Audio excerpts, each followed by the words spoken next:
Have you ever wondered what the brain actually does when it is injured in a car accident, in a traumatic situation? We're going to be talking about the brain pretty soon, and I'm going to bring some neuroscience your way that I think you're going to like. Here's a little bit of a sneak peek of what I just got done doing by filming a video, and I'm going to explain each part of the brain for you so that you can learn just a little bit about neuroscience, but in a very practical way. I don't know why I'm doing this to myself. I really don't. You know, one of the things that I learned in my education over 10 years ago as a graduate student in psychology is that there's a lot of neurology that I absolutely love. Like, I am a very scientific individual at the core of who I am. And I don't know if you've picked up on that in some of my videos. I try to make my videos as plain as possible, basic and understood. You know, I don't want to talk over anybody's head. There are times when I just have to incorporate neuroscience, and we're going to do that in this video. We're going to talk about traumatic brain injuries in the family and how this kind of triggers the aggression that you may be seeing in some of your family members. Now, traumatic brain injuries are not the same as traumatic experiences of childhood. Traumatic brain injury is more of a medical, physiological term to explain an actual physical injury to the brain. So if you're a scientific person like me, stick around in this video. We're going to talk about this a little bit further, but let me introduce myself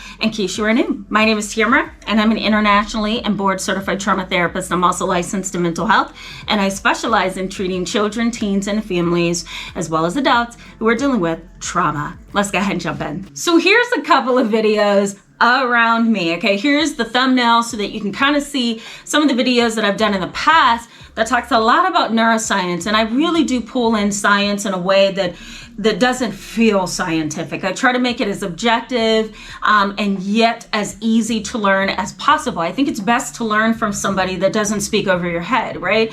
And a lot of you have mentioned that on my channel, so I'm going to try my best to keep this really simplified on this channel, but I want you to know about traumatic brain injuries and what they do. Now, over the past 12 years of my career, I've worked with people that have traumatic brain injuries, some severe, some moderate, some mild.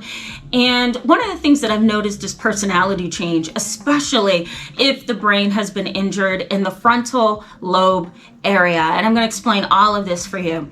One of the things that changes with frontal lobe brain damage is personality and decision making, as well as impulsivity. And when those things are altered, the person's character and behaviors really do change. And what I've noticed over the years is a huge change in personality in one of my very best clients. And I call him my very best client because, you know, he has been seeing me for over 9 years, and you know, he's been in and out of therapy. He's been in foster care, and you know, he's really been struggling with life after a severe and traumatic brain injury. I'll give you his story, for example. He did allow me to talk about his story, but I will be careful not to reveal confidential information, okay? But he was in a traumatic car accident when he was 2 years old.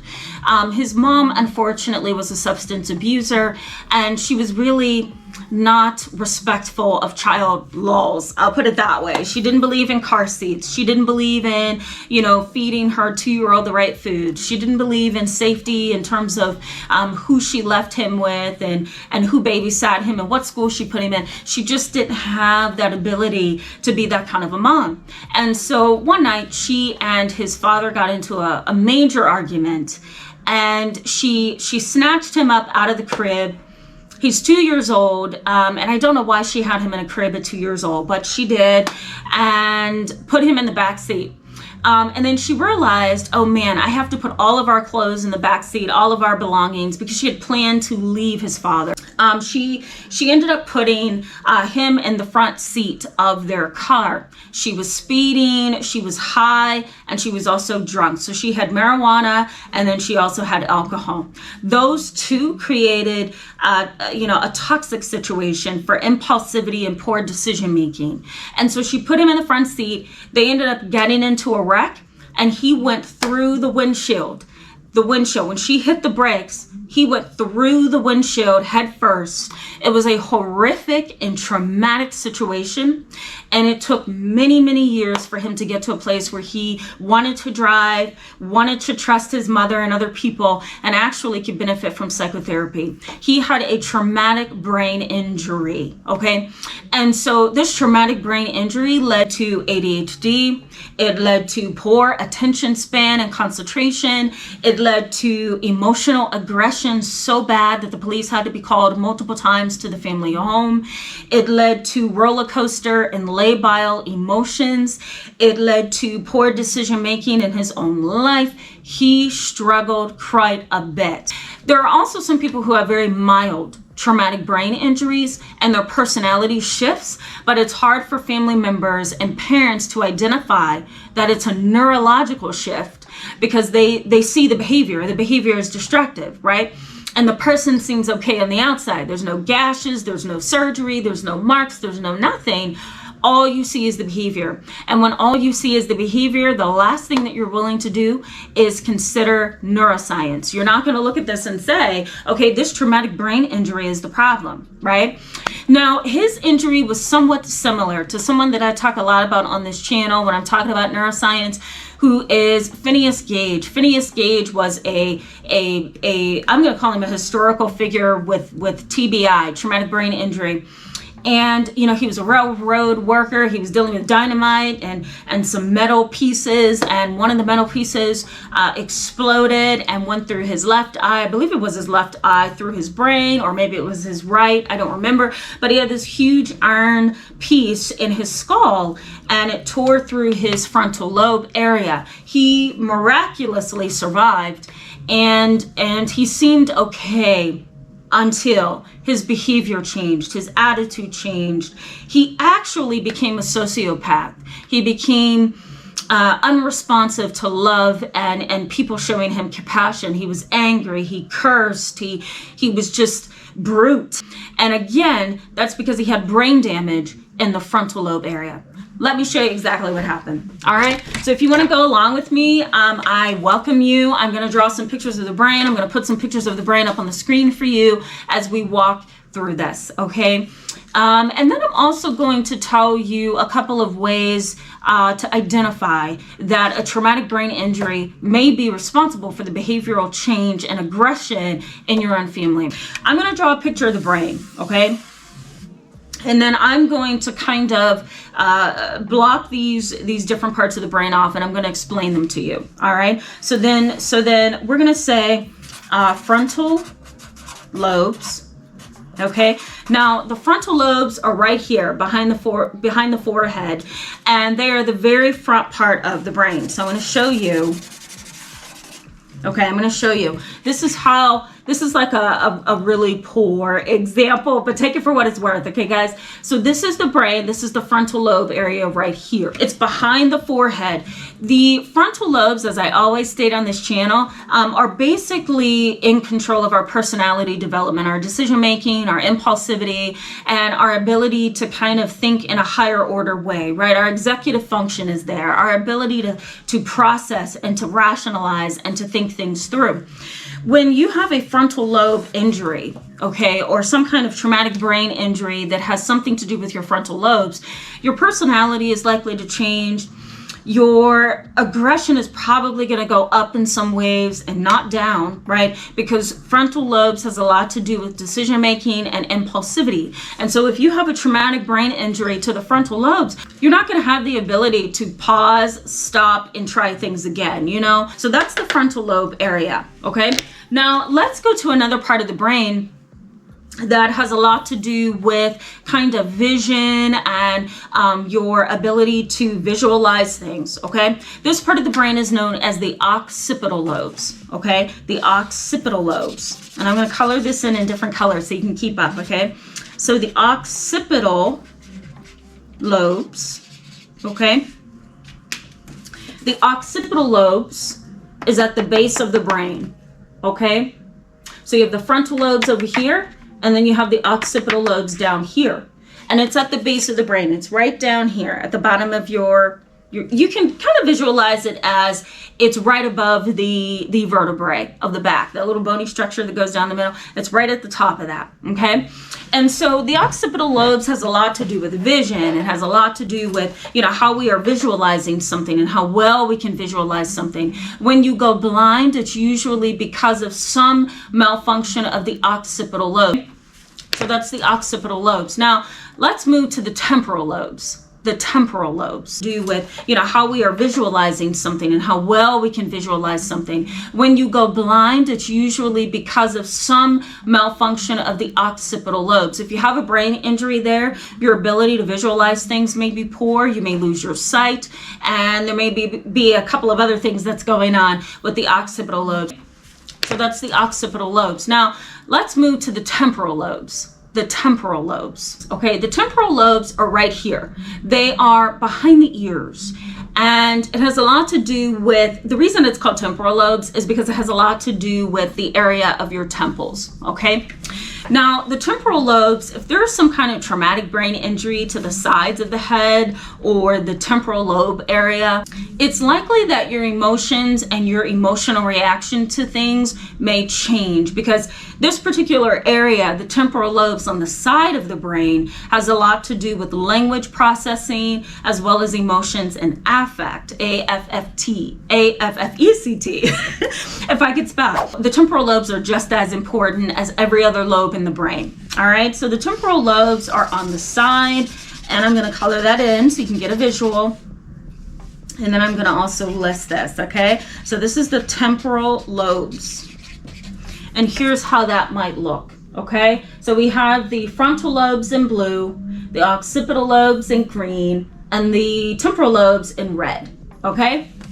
Now, one part of the brain that I did not do is something known as the parietal lobes, okay? And I'm actually going to color that in the color of brown for you so that you can kind of keep up with my visual here, all right? The parietal lobes have a lot to do with sensations and sensory processing, and that can be off as well, right? When you touch your skin, you know, that's your parietal lobes giving you the ability to determine what's going on when you touch your skin, you know? When you touch your hair, you know, that sensory sensation all comes from the parietal lobes. And sometimes if you have a brain injury there, you know, your sensory system can be really off, okay? And so the parietal lobes are at the top of the brain, all right? I'm gonna color this in for you, okay? And here's how that would look if I gave you a visual, okay? So there's all the different lobes of the brain. What I want you to keep in mind is that the lobes of the brain tends to be at the very top, the very front, the sides, and the very bottom, okay? And all of those lobes produce our living experience. And when you have a traumatic brain injury, you know, this is probably going to be affected by that brain injury. Now, there's also one more thing I want to mention before I give you some understanding of what you're likely to see in a person with a traumatic brain injury within your family or your parent, okay? Or maybe it's you, I don't know. The brain is encased in something known as cerebral spinal fluid. And that is basically a fluid that kind of keeps your brain suspended and kind of floating in your skull. Some people are very confused by that. They're like, isn't the brain attached to the skull? No, it isn't. It's actually suspended in the fluid that kind of encapsulates the brain. So the skull is just like this bony structure around the brain, but the brain is literally floating in this fluid, you know, cerebral fluid that holds the brain where it is. When your head hits something, right, whether that's boxing, you got punched in the head and it knocked you out, or you hit your head up against something and ended up unconscious, or you had a terrible headache, you know, or like this client, previous client of mine, you went through the front window shield in your car and your head was hit in the process. What's going to happen is your brain actually moves inside your skull. And so if you think about it, when your head hits something, your brain hits your skull. And what does that cause, guys? That causes a concussion. And a concussion is basically bruising or injury to the actual brain. And that's because it's suspended in that fluid. So when you hit your head or your head is jarred around, your brain is actually going to hit your skull and cause some kind of impact. Okay? So traumatic brain injury is huge. There's a lot of, research that's current. There's a lot of former research that talks about the impact of traumatic brain injuries on the psychology of the personality and on behavioral problems. So what are you likely to see? Well, after all of that explanation of the neuroscience, let me point this out. The first thing that you are likely to see is personality change that's reactive and impulsive. You're not going to be able to have a very calm and logical, reasonable conversation with somebody who has a traumatic brain injury and has changed in terms of personality. If it's a frontal lobe issue, you're probably going to see that person change in some way, So they're going to be reactive, they're going to be impulsive, and they may even be pretty rash and straight to the point, okay? The next thing is psychosis and paranoia. Now, it's really hard to wrap your mind around this, but if your family member or a parent or you has had a brain injury that's traumatic, then you're likely to see paranoia and sometimes psychosis, because again, it's dealing with different parts of the brain that impacts how we view our reality, how we process things, and how we function. The next thing that you're likely to see is something known as antagonistic behavior. And that is a person who's just picking and picking and nitpicking and picking, and they're exaggerating things, they are very reactive to their environment, and it's almost like they're looking for a problem or looking for an argument. Part of that, again, is because of the traumatic brain injury. And if it's a frontal lobe issue, you've got some personality change there it's gonna really require some healing of the brain before that person can get back to normal, if they ever do. Phineas Gage never really got back to normal. He remained that same way, that aggressive, brute, rash person up until the very end. You're also likely to see some sleep issues and also some mood shifts, insomnia, parasomnias, or sometimes even difficulty remaining asleep during the night can also be something that you're likely to see. You may also deal with memory and executive functioning difficulties, okay?